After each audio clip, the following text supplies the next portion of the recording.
Bonjour à tous mes webis, j'espère que vous allez tous très bien. Aujourd'hui je vous retrouve pour une vidéo qui va parler éventuellement de mes prochains achats, puisque moi vous le savez, je ne suis pas du tout affiliée à des maisons d'édition, donc je n'ai pas la chance de recevoir plusieurs livres par mois qui me tentent, mais j'en ajoute forcément à ma wishlist tous les mois j'en ajoute en fonction des sorties qui me font plus ou moins envie. Donc je me suis dit que de faire une petite vidéo qui répertorie un petit peu toutes ces lectures qui me font envie, ces sorties tous les mois, ou pas, hein, ce sera peut-être pas du tout tous les mois, on verra bien de toute manière, mais voilà, de faire une petite vidéo qui regroupe un petit peu tout ça et qui vous donne à la fois des idées de lecture que peut-être vous n'avez pas vu passer ou dont vous n'avez pas entendu parler, et puis également je vais vous dire à chaque fois si je l'ajoute à ma wishlist ou si je vais craquer directement, voilà. Et puis du coup je vous cache pas que ça m'aide un petit peu à m'orienter moi aussi, donc c'est parti.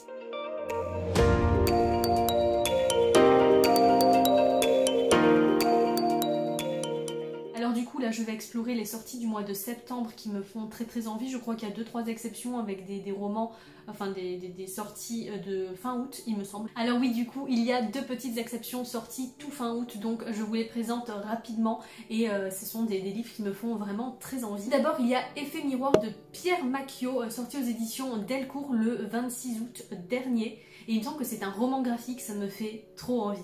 Dans Effet miroir, ce qui me tente énormément, à part le fait que ce soit une BD, eh bien c'est son pitch, puisque en fait on va suivre un homme qui est assez obsédé par ses problèmes de couple en ce moment, mais qui est aussi très tracassé par un rêve assez récurrent, qui est très bizarre, qui le questionne, et jusqu'à ce qu'un beau jour, quand il fait un footing, il va se retrouver confronté à ce cauchemar, qui est plutôt un cauchemar d'ailleurs, voilà, dans sa réalité. C'est ce qui rêve depuis un moment, donc ce qui cauchemarde depuis un moment va se produire. Je vous avoue que ça m'enchante en fait, moi ce résumé, je sais pas, je suis trop curieuse de découvrir ça, donc voilà, je le mets à ma wishlist, mais je vous avoue que je vais le chercher quand même activement parce que j'ai trop hâte de découvrir qu'est-ce qui se cache derrière ce cauchemar, quelle peut être l'histoire après liée à ça. Donc voilà, je suis curieuse et franchement ça m'intrigue beaucoup. Alors le second qui est sorti également le 26 août dernier, c'est L'affaire des fées de Contingley de Natacha Henry, sorti chez Rajo, et lui il me tente mais tellement. Bon, c'est très simple, pour l'affaire des fées de Contingley, ce qui me tente énormément, déjà c'est qu'on se passe en 1820 il me semble, par là, en Angleterre, à Contingley. Déjà je suis charmée. Et puis également le fait que c'est inspiré de faits réels apparemment. Alors je ne sais pas du tout la proportion du fait réel, mais je me renseignerai après avoir lu ce livre. C'est toujours ce que je fais quand je sais qu'un livre a été inspiré de faits réels.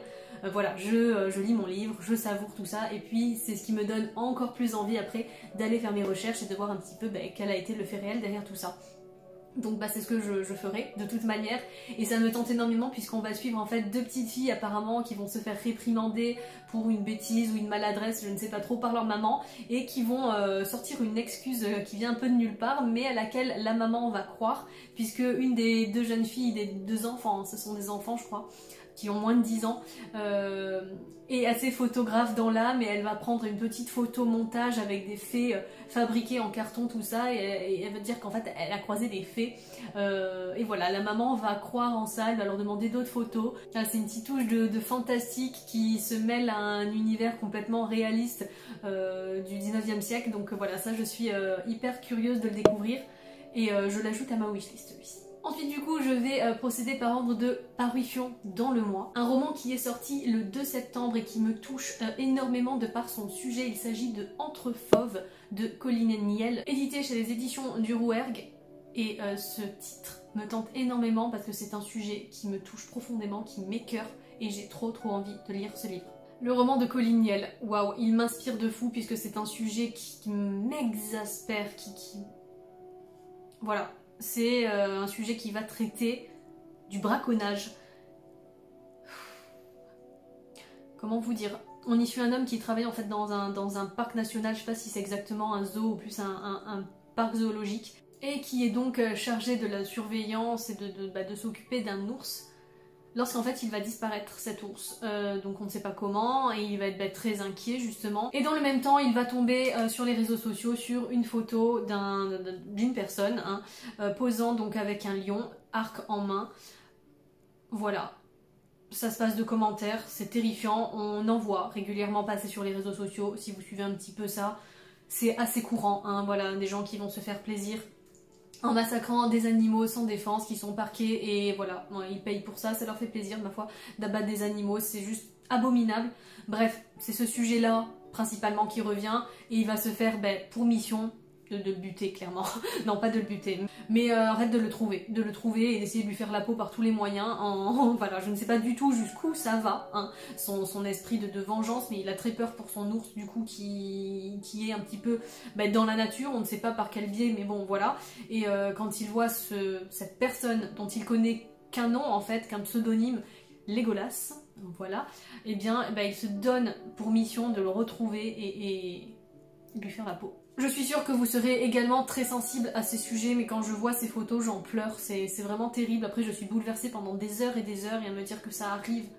Là, c'est un cas qui est devant nos yeux, mais ça arrive, voilà, tous les jours quasiment, dans le monde. Donc voilà, c'est terrifiant, c'est abominable, c'est répugnant. Et ce livre parle de ce sujet, donc voilà, il faut que je le lise. Ça va me mettre dans tous mes états, je le sais, mais il faut que je le lise. Toujours le 2 septembre, il y a pas que la vie de Estelle Billon-Spagnol chez les éditions Sarbacane.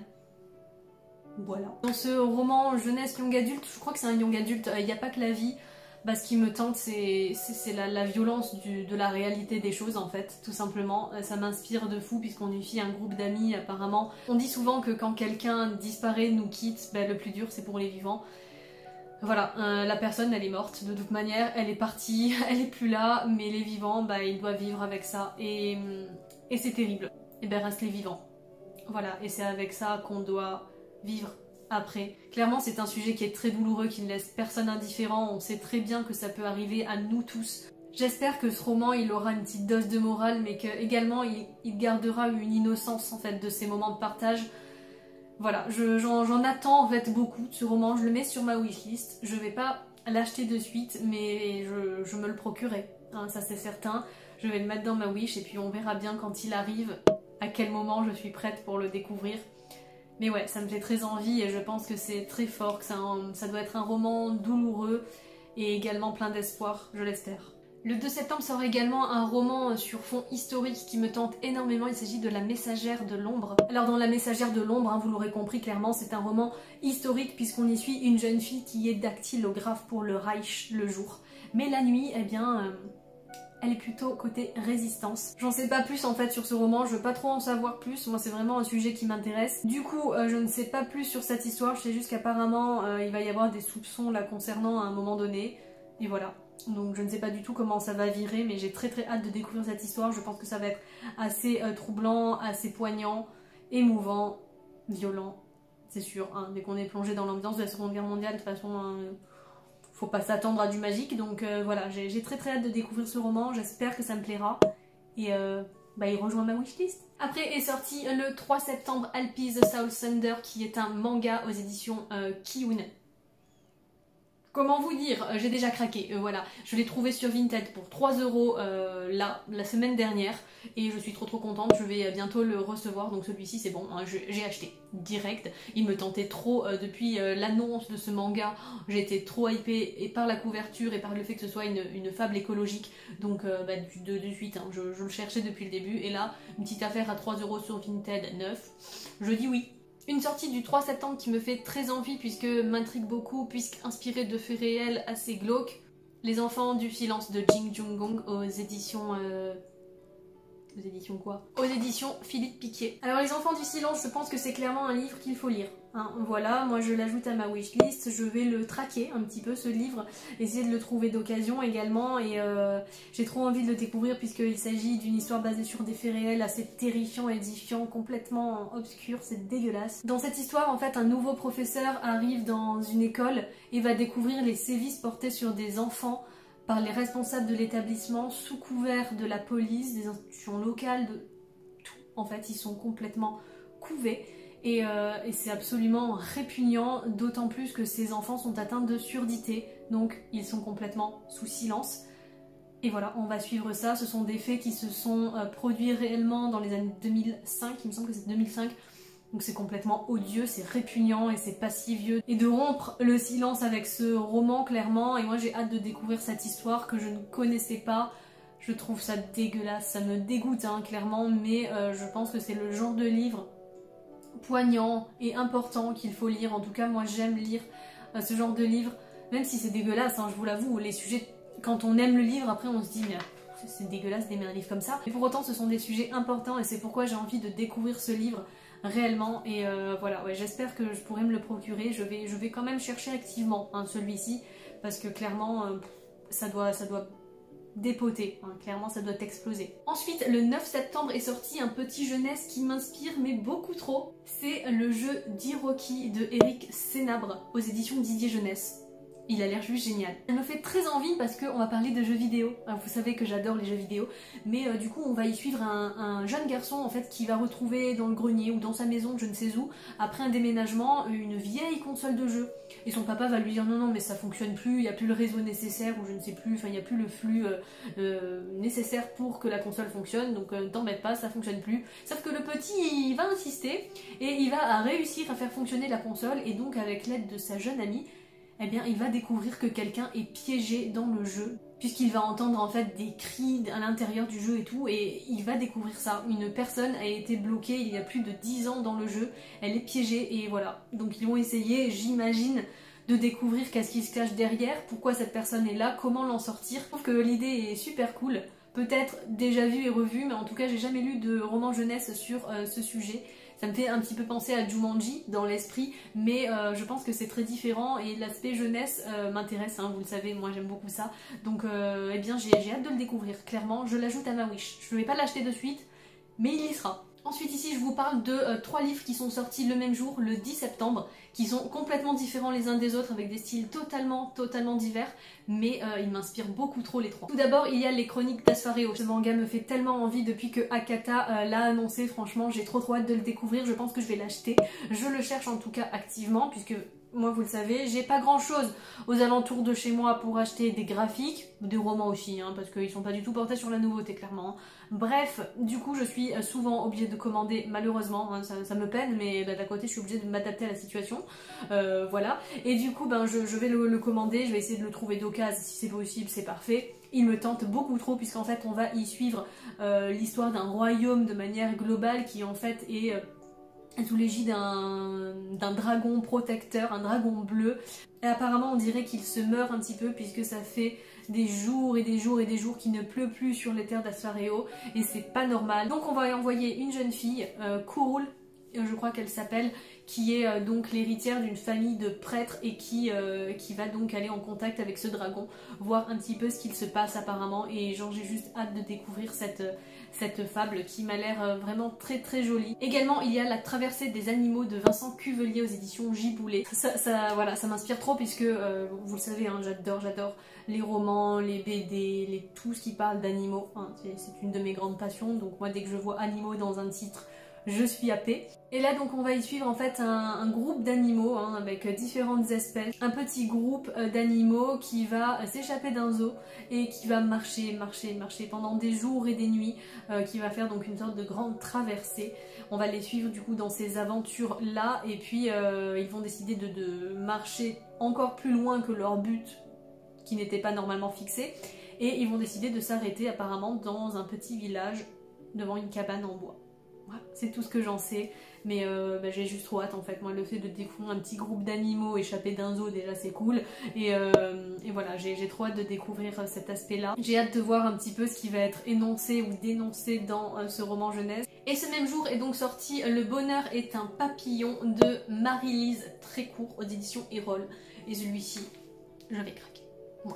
Il me semble qu'on est le 21 avril 2015, on y suit un homme qui a 38 ans et qui va en fait revoir sa maison d'enfance. Il est nostalgique, il entre dedans et tout, bref, et il va y croiser en fait l'esprit de sa grand-mère qui va lui proposer un marché. Elle va lui dire ok, tu peux revivre les 20 ans, les 20 dernières années de ta vie. Ce marché inclut le fait que le 21 avril 2015, il devra revenir donc en ce même lieu, à cette même heure, et décider s'il souhaite poursuivre cette vie ou reprendre sa vie d'avant. Mais comment tu fais si t'arrive ça? Comment tu fais? Il va accepter ce marché, il va donc se retrouver propulsé 20 ans en arrière, il a 18 ans. Il a toutes ces années de recul du coup sur tout ce qui s'est passé. Il va donc se retrouver face aux mêmes choix qu'il a dû faire dans le passé, en sachant les conséquences de ses choix. Donc est-ce qu'il va décider de refaire les mêmes choix? parce que ce choix va engendrer le fait qu'il va rencontrer sa femme. Vous voyez, enfin voilà, ça va être tout un tas de décisions et j'ai trop hâte de voir comment s'articule ce roman. Donc celui-là, je vais l'acheter, je suis trop hypée par le pitch. C'est toute cette notion de temps et tout qui moi m'obsède, hein. Clairement, le temps qui passe, les décisions, les choix de vie que l'on fait qui nous mènent ici, au présent, hein, à ce qu'on fait actuellement, avec qui on est, avec tout ce qu'on est en fait, tous les choix qu'on a fait désignent et représentent la personne que l'on est actuellement là au jour J où je vous parle. Et bon, tout ça, moi ça m'obsède un petit peu. Donc clairement, j'ai trop hâte de découvrir ce roman parce que je trouve l'idée absolument géniale et j'espère que ça va être super bien traité, que ça va être palpitant et en même temps qu'il y aura de belles valeurs indiquées là-dedans. Voilà, je vais l'acheter, mais c'est sûr. Ensuite, le 11 septembre, au Forges de Vulcain est sorti Les Abysses de Solomon Rivers et celui-ci c'est un sujet fort, impactant qui, je vous l'avoue, m'intrigue pas mal. Je trouve que c'est un livre intéressant mais au possible puisqu'il est très important, je pense, de parler de ce sujet-là, tout simplement, qui n'est pas très connu, hein, clairement. Je pense qu'il y a plein de gens qui ne le savent pas, mais durant la traite négrière et à cette période obscure de l'histoire, et bien durant le commerce des esclaves, du coup, sur les vaisseaux négriers, donc les bateaux, et bien les femmes enceintes étaient jetées par-dessus bord, hein, voilà, c'est l'horreur absolue, et voilà, dans cette histoire, du coup, pas toutes les femmes ne meurent, et elles ont appris à vivre avec ça en se transformant en sirènes, et une en particulier va leur rappeler un petit peu toute cette histoire, hein. Et voilà, c'est, je pense, un roman d'émancipation qui est clairement également militant. Voilà, c'est un roman qui va parler d'antiracisme, qui va parler de plein de valeurs hyper importantes dont on a besoin. Clairement, je l'ajoute à ma wishlist, je pense que c'est hyper intéressant de lire ce livre, qu'il est très intéressant, qu'il est important, et voilà, ouais, clairement je l'ajoute à ma wishlist parce que c'est top quoi, des romans comme ça. Le 16 septembre, c'est deux sorties graphiques qui me tentent énormément. On a tout d'abord Oxalis et l'or de Eiichi Kitano, donc qui est un manga aux éditions Glénat. Il me tente de fou, mais vraiment trop. Dans Oxalis et l'or, on se place dans les années à peu près 1850 en Irlande. La famine dévaste le pays complètement. Et on y suit donc en fait deux personnages, dont je ne sais plus trop les noms, qui vont partir vers les États-Unis, en fait en Californie, pour cette fameuse ruée vers l'or. Et je trouve que c'est un sujet qui est pas traité en manga, j'ai jamais vu en tout cas, et je suis trop contente de voir ce sujet un petit peu mis en avant dans les mangas. Je trouve que ça peut être super intéressant comme support pour découvrir un pan historique aussi de cette période qui était à la fois très sombre en Irlande et qui faisait rêver en Amérique. Donc voilà, c'est une sorte de contradiction comme ça également qu'il y a dans ce manga qui me tente énormément. Celui-ci, je pense que je vais l'acheter. Voilà, je le mets pas trop dans ma wishlist, enfin oui il y est, mais je pense que je vais l'acheter. Et également donc ce 16 septembre est sortie la nouvelle BD de Disney Glénat, Mickey et la Terre des Anciens, que clairement je compte acheter forcément. Chez Disney Glénat, j'ai déjà ces deux ouvrages, donc Mickey et l'Océan Perdu, qui est absolument magnifique, et Mickey à travers les siècles, que j'avais adoré. Donc voilà, deux comme ça que j'ai également Horrific Land d'ailleurs. Donc effectivement, je vais forcément craquer pour Mickey et la Terre des Anciens, il me fait énormément envie, ça a l'air d'être une histoire trop belle, donc forcément celui-ci, je le cherche activement. Mais non, je vous disais que le 16, du coup, il n'y avait que deux graphiques qui m'inspiraient, mais non, il y a un roman qui me fait énormément envie. Il s'agit de Après nous, les animaux de Camille Brunel aux éditions Casterman, et waouh, c'est pile poil le genre de lecture que j'adore. Dans le roman Après nous, les animaux, on va encore parler d'animaux, hein, comme la traversée des animaux dont je vous parlais précédemment, il y a le mot animaux, ça de suite ça m'emballe. Donc ici ça va être un beau roman, je pense, de critique de notre société actuelle et d'émancipation, puisqu'en fait la population, l'humanité a été décimée par des virus, voilà, et il y a une poignée d'humains qui vont en fait mettre tous les animaux dans un bateau, enfin un groupe d'animaux, une sorte de petite arche de Noé quoi, et durant la traversée les derniers humains vont mourir, j'imagine du même virus, hein. On ne sait pas trop exactement le pourquoi du comment, et du coup ces animaux vont se retrouver à essayer de former des groupes malgré leurs différences, et à essayer de construire quelque chose de nouveau. Est-ce qu'ils vont devenir humain en quelque sorte? Est-ce qu'il va y avoir une approche un petit peu anthropomorphique de ces animaux? Je ne sais pas du tout, mais c'est justement ce que j'ai trop hâte de découvrir. Donc celui-ci, je vais l'acheter. Enfin, dans les sorties de fin de mois et qui m'intéressent énormément, j'ai retenu Danse Isadora de Evelyne Brizou-Pellen aux éditions Crinéo. Dans ce roman, ce qui me plaît, c'est qu'on parle de danse. Hein, clairement, vous savez que j'aime la danse, mais ici, on va y parler d'une icône en fait de la danse que moi, particulièrement, je ne connais pas, et j'ai très envie du coup de découvrir son histoire. Il s'agit de Isadora Duncan, qui a en quelque sorte créé et inventé la danse moderne. Donc voilà, c'était une jeune prodige de la danse qui a fait des merveilles dès son plus jeune âge, mais qui, pour arriver au sommet, a dû passer par moult et moult galères. Donc voilà, j'ai hâte en fait de découvrir l'histoire de cette femme qui a fait des merveilles pour la danse, qui a fait progresser la danse de manière considérable, et j'ai juste hâte de découvrir. Et là, ce que j'adore, c'est que c'est quand même inspiré de faits réels et d'une personne qui a réellement existé, qui a apporté énormément au domaine de la danse, et sous forme de fiction quelque part, mais ça tient aussi de la biographie. Donc voilà, ça je suis trop curieuse de le découvrir. J'ai également retenu Le Souffleur de nuages de Nadine Monfils chez Fleuve Édition, qui me tente énormément, qui a l'air absolument sublimissime. Je pense que je vais acheter ce roman. Plus je lis le pitch, et plus il me fait envie. Vraiment. Dans ce roman, on va donc y suivre un chauffeur de taxi qui est triste, qui est seul, qui a personne, qui est morose, et en plus son chat il est mort. Alors il y a tout qui lui arrive, il est au bout de sa life. Je pense que dans le roman, on doit bien sentir le fait qu'il est au bout du roule et qu'il n'a plus aucun sens à sa vie. Jusqu'au jour où une vieille dame va lui téléphoner pour lui dire qu'elle veut partir. Voilà, qu'elle veut partir à la recherche de son amour de toujours, et qu'elle compte pas revenir. Elle va laisser sa maison ouverte, comme ça tout le monde pourra se servir. Elle veut pas revenir, elle veut juste voyager dans le passé en fait, et retrouver ce qu'elle a perdu, tout ce qu'elle aimait. Et j'ai l'impression que ça va être magnifique. Franchement, j'espère de fou aimer ce roman, parce que c'est clairement plein de sujets qui vont m'émouvoir en fait. Je suis très sensible à ce genre de choses quand il y a des vieilles personnes, des personnes âgées dans les romans qui sont nostalgiques de leur passé, qui essayent de revenir sur quelque chose qui les a émerveillés, qu'ils ont aimé et tout. Enfin, je sais pas, je suis trop sensible à ça. Voilà, j'ai hâte de découvrir ce roman, donc ouais, je pense que je vais l'acheter celui-là. Ça m'en fait beaucoup, hein.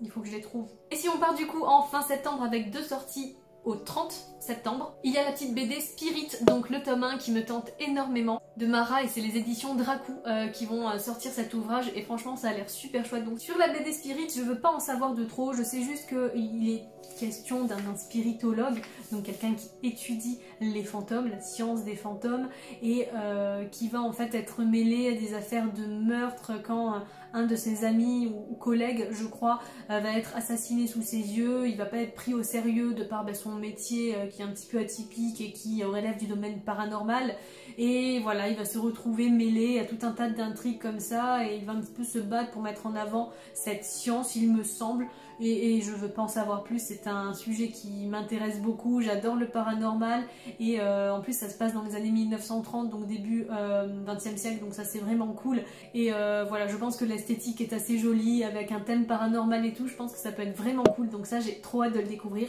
Je l'ajoute à ma wish. Et enfin une petite BD jeunesse qui me tente énormément, il s'agit du Grand Voyage de Rameau, de Ficile aux éditions Soleil, ça a l'air juste absolument trop chou. Dans le Grand Voyage de Rameau, qui a l'air absolument adorable, mais qui je pense cache une belle morale aussi un petit peu critique de notre société, on va suivre Rameau, qui est un petit être magique et très curieux, et en fait qui rêve d'explorer le domaine des hommes, la vie des hommes, et qui du coup un jour va s'aventurer un petit peu au-delà des frontières de son petit royaume. Du coup il va être exclu et va être envoyé chez les hommes, et du coup lui va se faire pour mission de découvrir pourquoi ces géants, donc ces hommes, sont aussi malades, pourquoi ils font autour de mal autour d'eux.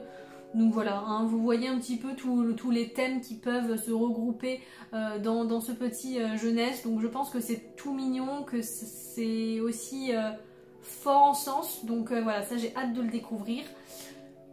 J'ajoute à ma wishlist. Et voilà mes wapis, je vous ai présenté un petit peu tout ce qui me faisait trop envie ce mois-ci, et puis ce que je compte acheter ou que je cherche activement, vous voyez, ou bien ce que je mets sur ma wish et que je découvrirai on ne sait quand. Voilà, enfin dites-moi si vous êtes comme moi, si vous avez une wishlist à rallonge, mais d'un côté il y a tout le temps des nouvelles sorties et tout le temps des nouveaux livres qui nous font envie quand on est lecteur, et je trouve que c'est normal, et d'un côté je peux pas me dire ok ce titre il me fait envie, mais je passe complètement à côté, je retiens même pas le titre et l'oublier dans le néant. Non, je préfère l'avoir quelque part, voilà, avoir son nom, et quand j'aurai envie de le découvrir, eh ben, je sais que j'aurai pas oublié, j'aurai quelque chose qui me rappelle, ok, ce livre il t'avait intéressé, pourquoi, comment, voilà, tout simplement. Donc dites-moi si vous êtes pareil que moi, et puis si cette vidéo vous a plu, pourquoi pas le faire sur d'autres mois ou de temps en temps, voilà. En tout cas, j'espère que ça vous aura plu, je vous fais à tous de gros bisous, n'oubliez pas de garder bien en tête que les passions n'ont pas d'âge, alors vivez-les à fond.